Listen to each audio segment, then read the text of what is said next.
بسم اللہ الرحمن الرحیم۔ السلام علیکم۔ میری آنکھیں ہرے رنگ کی تھیں۔ اماں آنکھوں میں سرما ڈالنے سے سختی سے منع کرتی۔ ایک دن دوست کے گھر گئی تو مغرب کے وقت سرما ڈال لیا۔ اگلے ہی لمحے جن زیادہ۔ آج شام سے ہی موسم بہت خراب تھا۔ کالے بادل آسمان پر چھائے ہوئے تھے۔ بادل گرج رہے تھے۔ میرے شوہر پریشانی کے عالم میں کمرے کے باہر ٹہل رہے تھے کہ اسی لمحے بارش شروع ہو گئی۔ بارش اچانک تیز ہو گئی۔ ادھر اللہ نے مجھے بیٹی عطا کی۔ دائی نے بیٹی میری گود میں دیتے ہوئے کہا، مبارک ہو، اللہ نے بیٹی عطا کی ہے، دیکھو باہر بھی اللہ کی رحمت جوش مار رہی ہے۔ میں نے اپنی بیٹی کو چوما۔ اس کے رونے کی آواز کمرے میں گونج رہی تھی۔ دائی نے بیٹی میری گود سے لی اور بولی، بھائی صاحب کو بھی خوشخبری سنا دوں۔ دائی نے بیٹی کو کپڑے پہنائے، کمبل میں لپیٹا اور باہر لے گئی۔ میرے شوہر نے فوراً بیٹی کو گود میں لے لیا۔ دائی نے کہا، مبارک ہو بھائی، بیٹی ہوئی ہے، اللہ آپ سے بہت راضی ہے۔ میرے شوہر نے بیٹی کا بوسہ لیا اور بولے، کشور ٹھیک ہے؟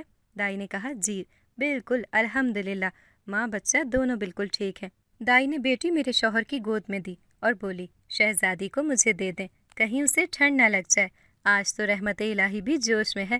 میرے شوہر بولے، بہت شکریہ بہن، میں ساتھ والے کمرے میں ہوں، میری ضرورت پڑے تو مجھے آواز دے دینی ہے، میں فوراً آ جاؤں گا۔ دائی نے کہا، ٹھیک ہے بھائی۔ دائی بیٹی کو لے کر کمرے کے اندر آ گئی۔ اس نے بیٹی کو میرے پاس سلا دیا۔ اسی لمحے مجھے نیند آ گئی۔ 6 ماہ گزرنے کے بعد میری بیٹی نے ماشاءاللہ خوب رنگ روپ نکالا۔ ہماری بیٹی کسی شہزادی سے کم نہ تھی۔ میرے شوہر نے بیٹی کا نام زلیخا رکھا۔ زلیخا میں سب سے حیران کن اس کی سبز آنکھیں تھیں، کیونکہ ہم دونوں میاں بیوی کی آنکھیں کالی تھیں اور پورے خاندان میں کم از کم سبز آنکھیں کسی کی نہ تھیں۔ نہ جانے زلیخا سبز آنکھیں کس کی لے آئی تھی۔ میری شادی 5 سال پہلے ہوئی تھی۔ پسند کی شادی تھی۔ گھر والے اس شادی کے لیے راضی نہ تھے۔ میرے شوہر نے بہت مشکل سے اپنے اور میرے گھر والوں کو بھی منایا۔ میرے شوہر کا نام ابرار ہے۔ دراصل میرے شوہر خاندان سے باہر سے ہیں، جبکہ ہماری فیملی میں خاندان سے باہر شادیاں نہیں کی جاتی، اس لیے ہماری شادی کے آگے ایک محاذ کھول دیا گیا۔ لیکن بزرگ خود کہتے ہیں نا، جہاں نصیب لکھا ہو وہ کوئی بدل نہیں سکتا۔ میرے شوہر نے بہت عزت اور احترام کے ساتھ سب کو راضی کیا۔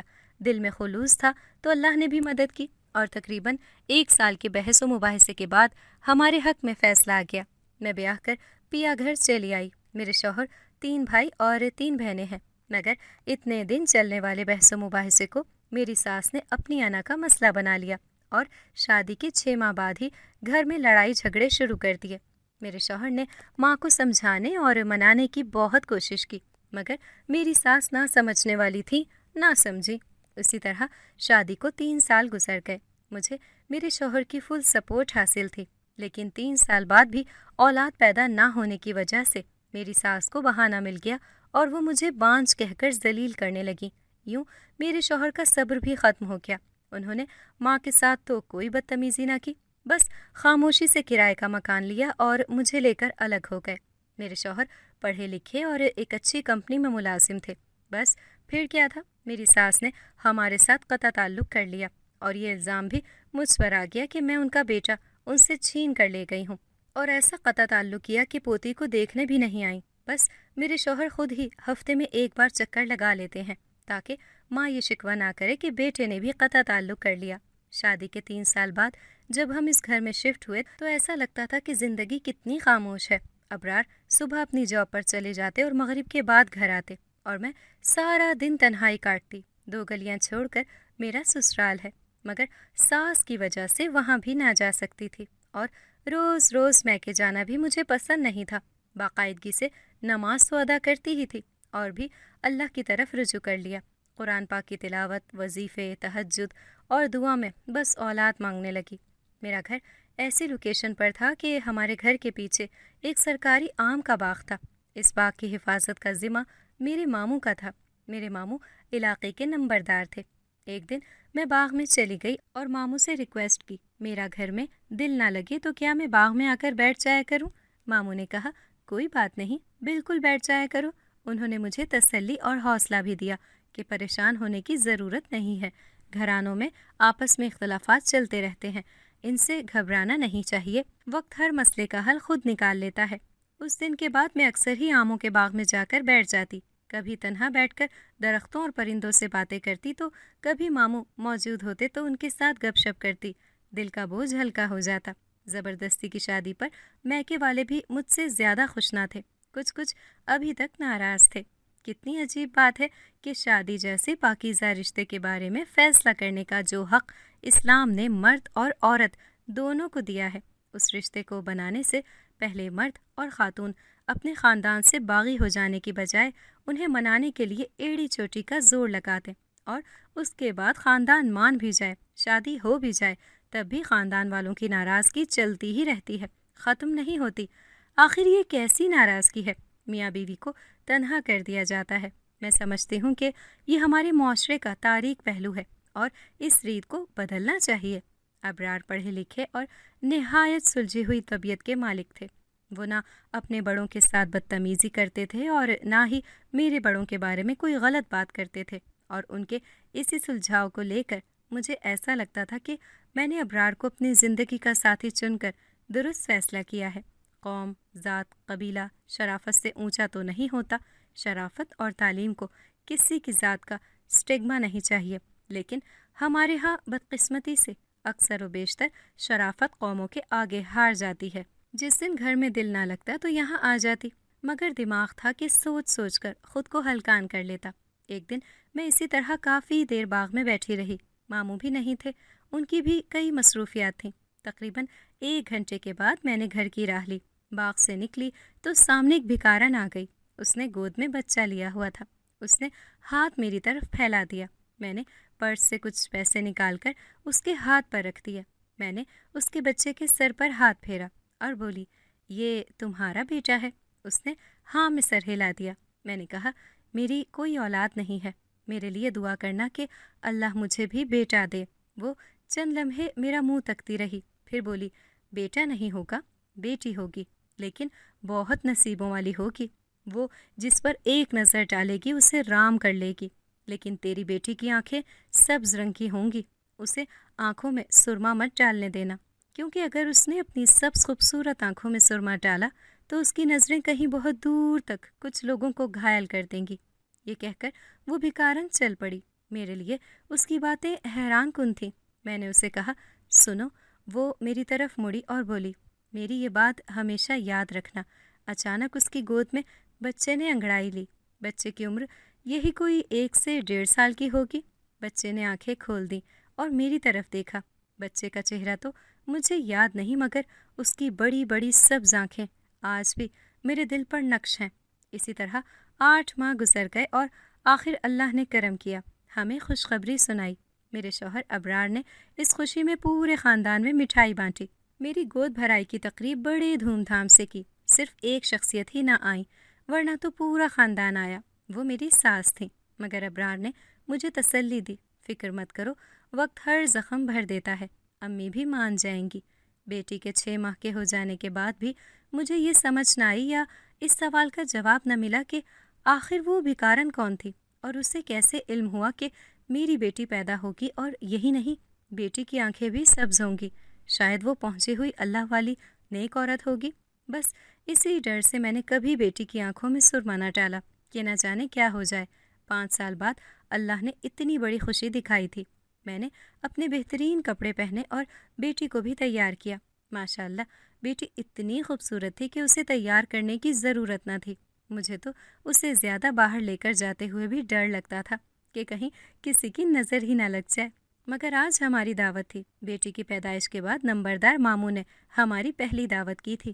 رات کے کھانے پر ماموں ہمارے منتظر تھے۔ شام ہو چکی تھی، ابرار آنے والے تھے کہ اتنے میں دروازے پر دستک ہوئی۔ میں نے جلدی سے دروازہ کھولا۔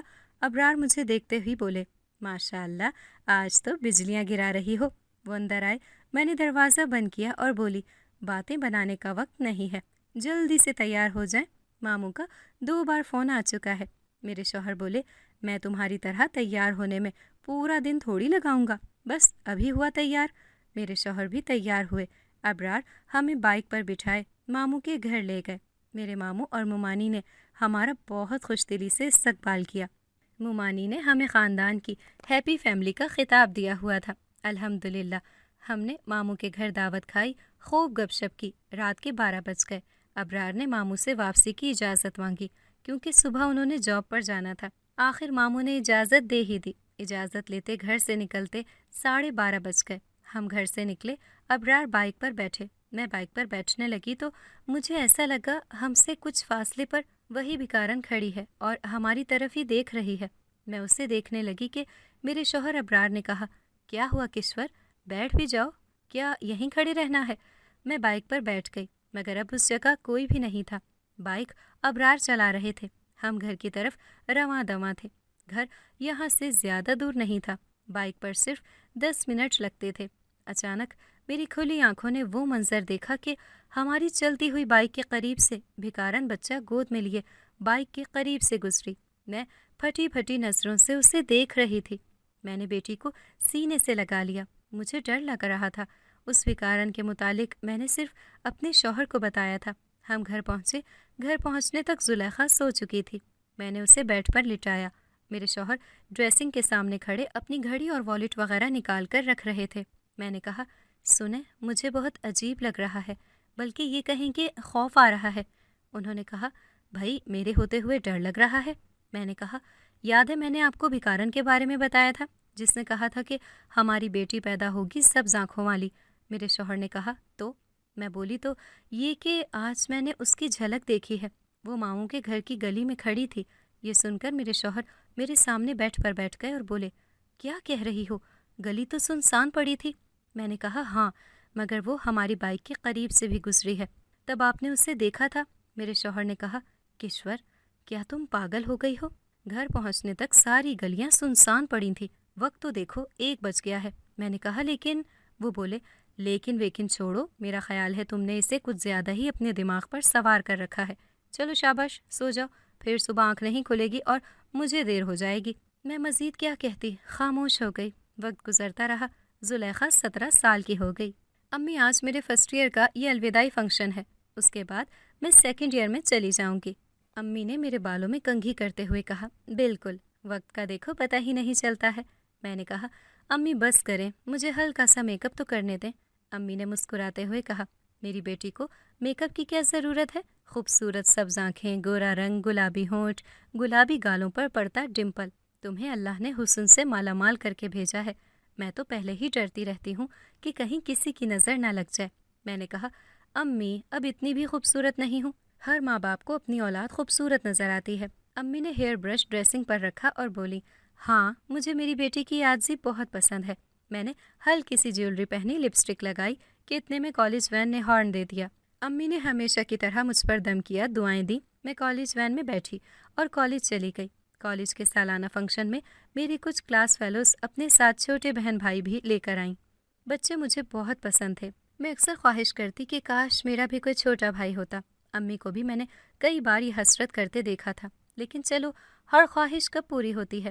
میری بہت قریبی اور خاص سہیلی مدیحہ کی بھی اگلے ہفتے منگنی تھی۔ اس نے مجھے منگنی کی دعوت دی۔ اس کی منگنی اس کے اپنے کزن کے ساتھ ہو رہی تھی اور وہ اس منگنی سے بہت خوش تھی۔ آج تو فنکشن میں ہر لڑکی خوب بن سنور کر آئی تھی۔ مجھے لگ رہا تھا کہ میں ہی سمپل آ گئی تھی۔ ہم کینٹین کے پاس پہنچے، اندر کافی رش تھا۔ مدیحہ نے کہا، زلیخا تم یہیں رکو، میں سموسے یہیں لے آتی ہوں۔ میں کینٹین سے باہر ہی کھڑی ہو گئی۔ تھوڑا رش کم ہوا تو مدیحہ بھی سموسے لینے کے لیے آگے بڑھی، مگر اسی لمحے کینٹین میں چیخو پکار شروع ہو گئی۔ ہر لڑکی چیخیں مار رہی تھی۔ نہ تو مدیحہ اور نہ ہی مجھے سمجھ آ رہا تھا کہ اچانک ہوا کیا ہے۔ اچانک لڑکیاں سانپ سانپ کرتی ایک دوسرے کو دھکے دیتی کینٹین سے باہر بھاگنے لگیں، جبکہ میں کینٹین کے اندر جانے کی کوشش کر رہی تھی۔ اسی دھکم پیل میں مدیحہ زمین پر گر پڑی۔ لڑکیاں باہر نکل آئیں۔ میں کینٹین کے اندر داخل ہوئی اور یہ دیکھ کر میرے اوسان خطا ہو گئے۔ مدیحہ زمین پر گری پڑی تھی۔ اس کے قریب ایک بہت بڑا سانپ پھن پھیلائے بیٹھا تھا۔ کینٹین کے کمرے کے ساتھ ایک اور کمرہ تھا۔ دونوں کمروں کے درمیان کھڑکی تھی۔ اس طرف اسٹوڈنٹ کے لیے ٹیبل اور چیئر لگائی گئی تھی۔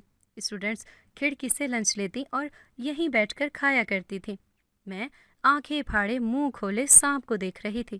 سانپ مدیحہ کو ڈسنے والا ہی تھا کہ اس نے پھن پھیلائے، میری طرف دیکھا اور رینگتا ہوا میرے قریب آیا۔ مدیحہ نے خوف سے اپنی آنکھیں بند کر لی تھیں، جبکہ میں خوف سے دونوں ہاتھ منہ پر رکھے دیوار کے ساتھ چپک کر کھڑی ہو گئی کہ اب میں نہیں بچوں گی، مگر